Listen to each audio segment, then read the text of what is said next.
3 potensi besar yang korang ada tapi orang tak perasan. Ada tak?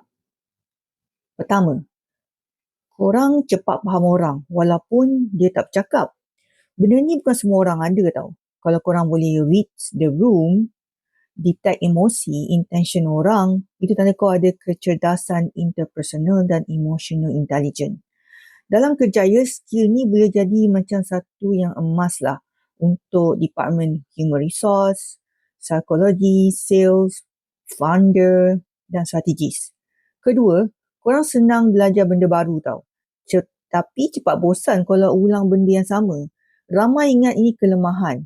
Padahal itu tanda otak kau jenis yang high capacity dan adaptive. Kau bukan jenis yang slow, kau cuma nak align dengan rutin yang tak challenge minda korang. Yang tak challenge, korang rasa macam cepat bosan. Yang ketiga, orang selalu datang kat kau, minta tolong, minta nasihat. Walaupun kau sendiri kau rasa macam, aku biasa je kot.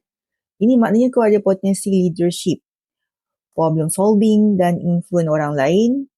Boleh nampak kau sendiri yang ada potensi. So, kalau kau ada 3-3 benda ni, kau bukan tak ada potensi, kau cuma belum decode diri kau betul-betul.